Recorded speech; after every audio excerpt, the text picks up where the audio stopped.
Hello everyone, welcome to Engineered Learnings.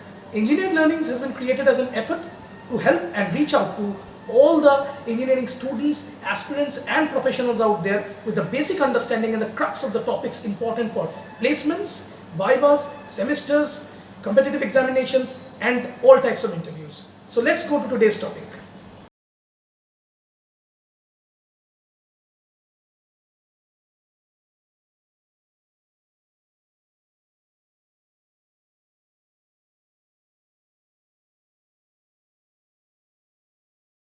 Good morning everyone. In this video we are going to learn about the three laws of thermodynamics, namely the zeroth law, the first law and the second law. Though there is a third law of thermodynamics, but it is not generally covered in the undergrad studies. So to start with, we will discuss the basics of thermodynamics. We have to define terms like system, surroundings and boundary. Now what is a system? Any region of space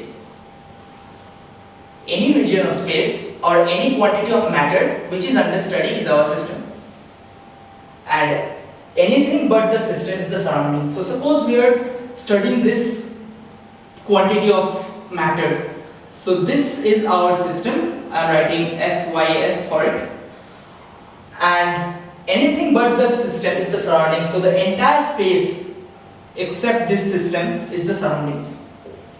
I am writing SURR for surroundings. So there must be some separating boundary, separating line which separates the system from the surroundings, and this line is called the boundary. So boundary is defined as a real or imaginary line which separates the system from the surroundings. So before going into the detailed explanation of the three laws, we would like to say that thermodynamics is a system, or thermodynamics deals with equilibriums. Any thermodynamic study, it is a study of different equilibriums, and a thermodynamic equilibrium is basically a combination of three equilibriums. One is the mechanical equilibrium, which states that there is no net force in the system. One is the thermal equilibrium, which states that there is no temperature difference within the system. And last but not the least, the chemical equilibrium, which states that the chemical composition of the system does not change with time.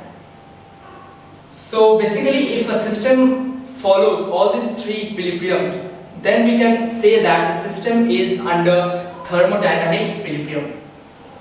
So now when the basics are ready, we can go forward to the zeroth law of thermodynamics. Now, why the name is the zeroth law? It could have been first, second, third, fourth. But the problem is, the zeroth law was formulated after the introduction of first, second and third law of thermodynamics. However, on the other hand, the zeroth law provides a more fundamental and a more basic understanding of temperature. So that is a more fundamental concepts, and the scientists thought that this would come as a precursor to the main three laws of thermodynamics. So since the first law, second law and the third law are originally being formulated, we name this new law as the zeroth law, which is something before the first. Now what does the zeroth law state and what is its significance? The zeroth law, on one hand, it defines temperature and it uses the concept of thermal equilibrium. Suppose in the zeroth law of thermodynamics, the law states that if two bodies or two systems are separately in thermal equilibrium with a third system, then the two systems are in thermal equilibrium with each other. So this is a very obvious statement that suppose we have one system A and another system B. Suppose we have a third system C such that A and C are in thermal equilibrium as well as B and C are also in thermal equilibrium. So we can say that if both A is in thermal equilibrium with C and B is in thermal equilibrium with C simultaneously, we can say that both A and B are in thermal equilibrium with each other. So before the formulation of Zeroth law, there was no practical measurement of the hotness or coldness of a body. We knew that heat always flows from a body at higher temperature to a body at lower temperature, but this quote unquote, the temperature term, hasn't yet been formulated or introduced. So the Zeroth law, the main basic significance of the Zeroth law is the definition of temperature. Because if this third body, that is C, if this third body is replaced by a thermometer,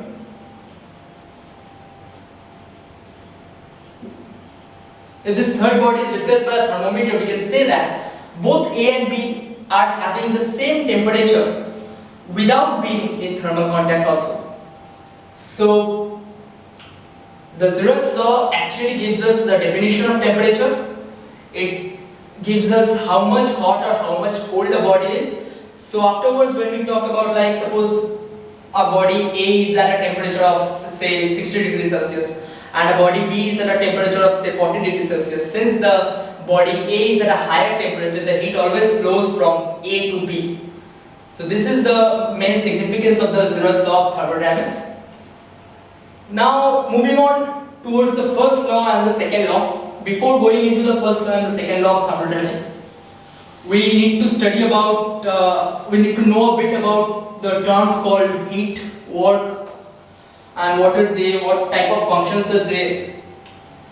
So both heat and work are energy in transit.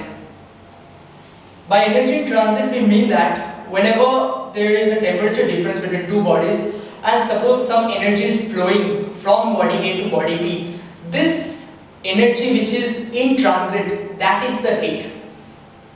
And same goes for work. So in thermodynamics, the basic sign convention which exists is for, suppose we are considering a system, this is a system. The heat flow into the system is positive heat. The heat flowing out of the system is negative heat. And for work it is just the reverse, that is work done by the system. If the system performs some work on something, so the work is done by the system, this work is positive work. And if some work is done on the system, this work is my negative work. So these are the sign conventions which we will follow throughout in thermodynamics, in science, in basic all our problems pertaining to engineering. So with this basic understanding, we have to understand of basic terms, like we have understood heat, we have understood work. Now suppose there is a system, suppose we consider this system only, and the total energy of the system is given by kinetic energy, potential energy, and internal energy. Now we all know the first two terms. The kinetic energy is the energy which the system possesses by virtue of its motion. Potential energy is the energy the system possesses by virtue of its position. Now the third term, this is the internal energy. This is the energy which is possessed by the system, which are the properties of the molecules internal to the system. So this internal energy we denote as U. And in all practical cases, the kinetic energy and the potential energy are very small in magnitude as compared to internal energy. So we can write that is delta E, that is the change in total energy, is approximately equal to delta U, because we are neglecting kinetic energy and potential energy in this case. In all thermodynamic problems, unless otherwise specified, this total energy is similar or same as the change in internal energy. So the first law of thermodynamics, it actually gives an energy balance. The internal energy, so what is the internal energy and how is this measured? So before going into this topic, we want to coin two terms. One is the path function, another one is state function. Now what are they? Suppose there is an axis, and there is one point, suppose this is the point 1 and this is point 2. And from point 1 to point 2 we can have several paths to reach 2 from 1. We can have a straight line path like this, we can have a couple of straight line paths like this, we can have a curved path like this, and so on and so forth. So in all these paths, the parameters which are changing, those are my path functions. Like they depend on the path followed in performing an activity from one point to another. And mostly it is the common examples of path functions are heat and work. So both heat and work are my path functions. They depend on the path followed in performing an activity from one point to another. However, the energy or this internal energy specifically, this internal energy is a state function. It doesn't depend on the path, because you can find that the total energy of any object at this point is the kinetic energy plus the potential energy plus the internal energy, right? So if we neglect the kinetic energy and potential energy, the total energy is similar or equivalent to the internal energy. Now, irrespective of the path followed to reach point 2 from point 1, we can say that this internal energy solely depends on the geometric location of this point.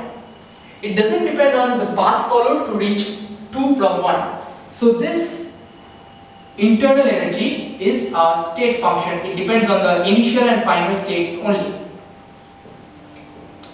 And both heat will use the terminology Q for heat and W for work. So both heat and work, these are my path functions. So before starting the first law of thermodynamics, these are the basic things to know, that what are path functions and what are state functions. And there is one basic difference in nomenclature. For a differential state function, we use the differential operator d. So for internal energy we will use du. But for path functions we generally don't use the differential small d, rather we use del. So for differential heat and differential work we will use del q and del w respectively. So with all this in mind, we go on to the first law of thermodynamics.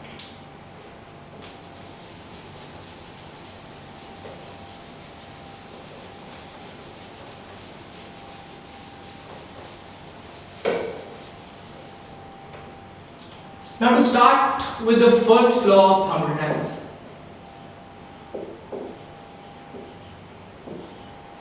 Now the first law, as I have already mentioned, it is a law which deals with the conservation of energy, and this law states that the total change in the heat energy is equal to the change of internal energy plus the work done by the system, the net work done by the system. So you can see that this first term is a state function, that is the heat. So we have used del. Then it is du, that is the change in internal energy, and del w is again the net work done on the system by the system. So from this first law, just to understand the basics and fundamentals of the first law, the conclusion that is obtained is the energy of the universe is constant. Now how can we come to this conclusion? Now suppose I am writing this energy, this equation for the system, and with the same convention that for a system, if my heat is flowing into the system, it is positive heat. If heat is flowing out of the system, it is negative heat. And similarly for work, if work is done by the system, it is positive work. And if work is done on the system, it's negative work. So with this convention, if I write this equation, suppose for the system. Now we are writing this equation for the system. So for the system, suppose heat is flowing into the system, right? So Q amount of heat is flowing into the system. So I have this Q, which is the heat flow into the system. Next, so basically we have the dq part as this, equal to du is the change in the internal energy of the system, right? And work is done, suppose, by the system. So work is done by the system, so it becomes W. So for the system, we can write this, and this delta U is corresponding to the system, right? So this del U or du, or the differential change in internal energy of the system, is nothing but, it can be given as dE because we have approximated this total energy as my internal energy. So for the surroundings, let us write the same thing. For the surroundings, if we, for the time being, I am not considering this, right? So I am just considering that heat is flowing into the system and the system performs some work. Now for the surrounding, the heat is flowing into the system, so the heat is flowing out of the surroundings. So we can say that it is nothing but minus Q, because as compared to the surroundings, the heat is flowing out of the system, out of the surroundings. And this du is nothing but the change in energy or total energy or internal energy of the surrounding. And again, since the work is done by the system, the work is done on the surroundings. And since work is done on the surroundings, we write here minus W when we are considering the surroundings. So we have two equations, and we can replace du by dE as well, because the total energy and the internal energy is similar. So if we add these two equations, we will see that the total energy or change in internal energy of the system plus the change in internal energy of the surroundings is equal to 0. Because this Q and minus Q will cancel and W and minus W will cancel each other while adding. So we can say that the change, continuing here. So we can say that the change in energy, I am writing E for instead of U, because we have approximated that total energy can be taken as the internal energy change as well. So this delta E of both system and surroundings, system plus surroundings, is 0. And from our knowledge of class 12 maths, we know that if suppose the differential of any quantity is 0, that quantity remains constant. So we say that the total energy of the system and surroundings means the total universe. So E universe is constant. So this is the basic understanding and the basic significance of the first law of thermodynamics. Now, after discussing about the first law, there are, as you all know, there are a number of limitations of the first law. To point out a few, the most important limitation of the first law is that we don't get any direction of heat transfer. We don't know whether the body will absorb it or whether the body will emit it from the first law. So that paves the way for the need of another law of thermodynamics, and this law eventually is known as the second law of thermodynamics.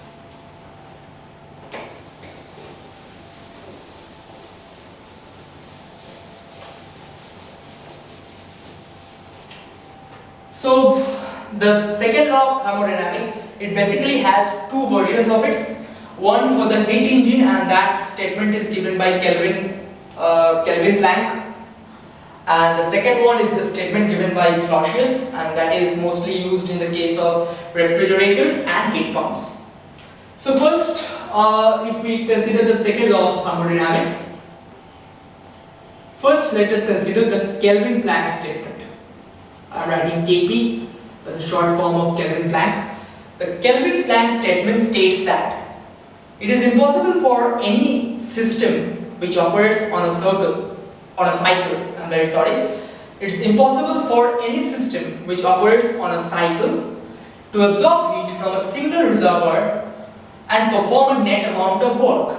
That means to say, if suppose I have a high temperature reservoir at a temperature suppose TH, I have one engine, one heat engine. Suppose it is the system which is performing some work, and I extract heat from TH, suppose it is QH, and I perform some work W. So by the Kelvin-Planck statement, it is impossible for this heat engine to absorb QH from the high temperature reservoir and perform a net amount of work. So that I can say from the Kelvin-Planck statement of the second law that this QH can never be equal to W. It has to reject some amount of heat to a low temperature reservoir, suppose at Tn. So this is the basic schematic diagram of a heat engine as well, also known as a Carnot engine. We'll have discussions on the Carnot engine in our subsequent lectures.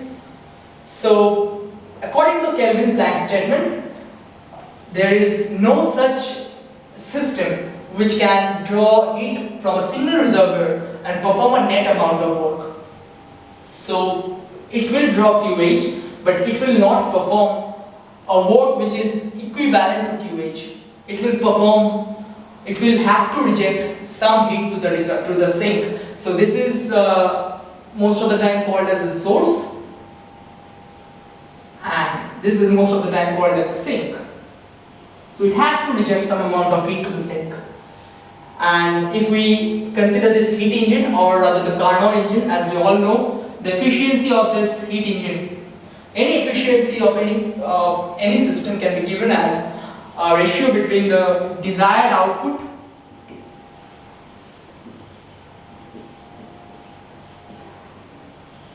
to the required input.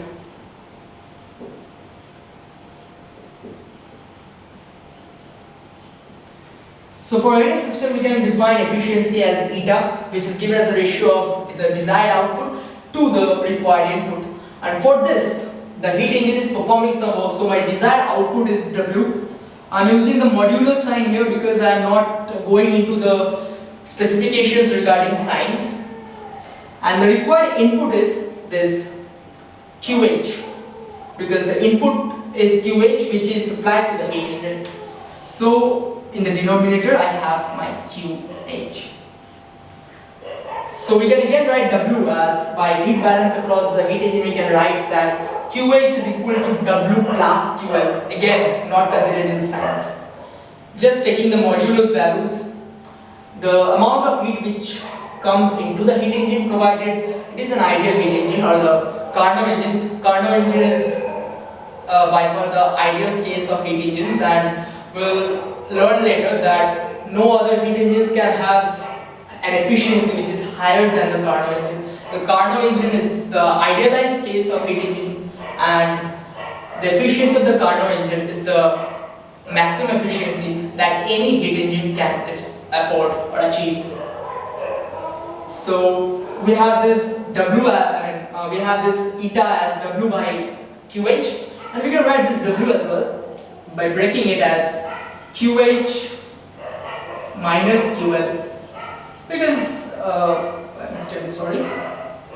QH minus QL by QH, because we can see from here that this QH equal to QH gets split up into W and QL. So from here we can write my efficiency as 1 minus mod of QL by mod of QH. So we can have the well-known efficiency of Carnot engine as 1 minus QL by QH, and as we know that this Q is a direct function of temperature,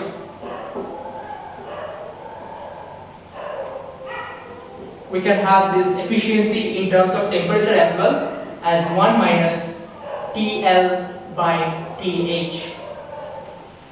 Now to know that this efficiency is never 1. A Carnot engine can never achieve an efficiency of 100%. And the efficiency achieved in case of this Carnot engine is the maximum as compared to any other heat engines, because this Carnot engine, we're assuming that this Carnot engine works in a reversible cycle. We'll discuss more about the Carnot engine, the specifications, the 4 types of processes which go to isothermal and to adiabatic in our subsequent lectures. But as of now, just to get a fundamental idea about the second law and the applications of second law, we go with this form of the efficiency of the heat engine, which is 1 minus TL by TH. So the last part of the topic is the other part of the second law, which is the Clausius Statement of the second law of thermodynamics. And it is a similar law, it is a similar application, but we'll see the differences in a few minutes. The second part which is left is the Clausius Statement of the second law, and the Clausius Statement states that it is impossible for a system to operate in a cycle and to perform no effect other than the transfer of heat from a body at lower temperature to a body at higher temperature.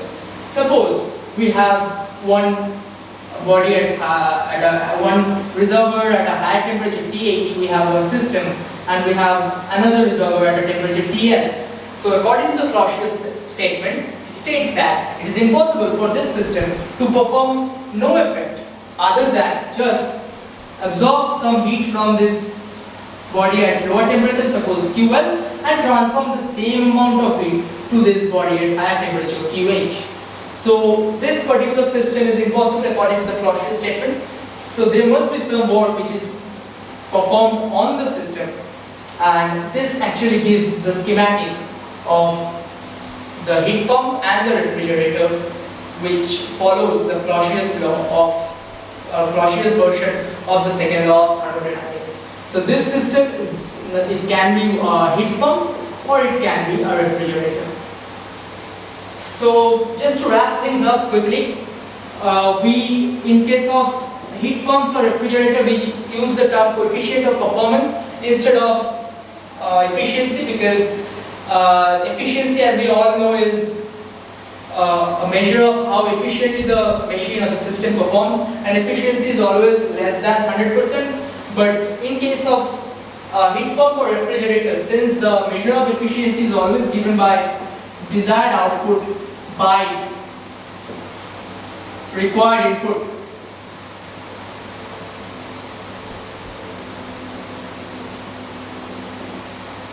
so in case of a heat pump or refrigerator, we always see that the coefficient of performance may be greater than 1. So that is why we don't use the term efficiency, but actually COP or coefficient of performance is a measure of efficiency of the system. For in case of a refrigerator, we can write this desired output as QL by W. The input is always W for both heat pump and refrigerator.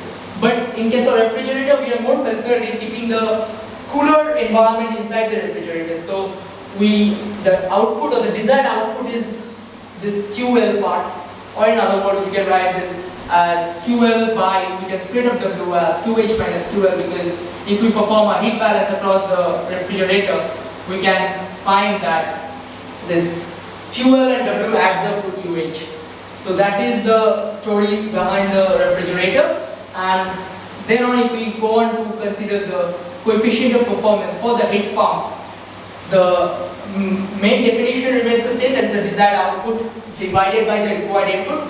And for the heat pump, we are more concerned in keeping the temperature inside the house at a higher level as compared to the surrounding temperature. So for heat pump, my desired output will be QH and my input remains as W. So it ultimately becomes as QH by QH minus QL. So that's all from my end. If you like this video, if you like to hear more videos under this page of Engineered Learnings, just like, share it with your friends and subscribe. And if you want more updates, just click the bell icon. Thank you so much.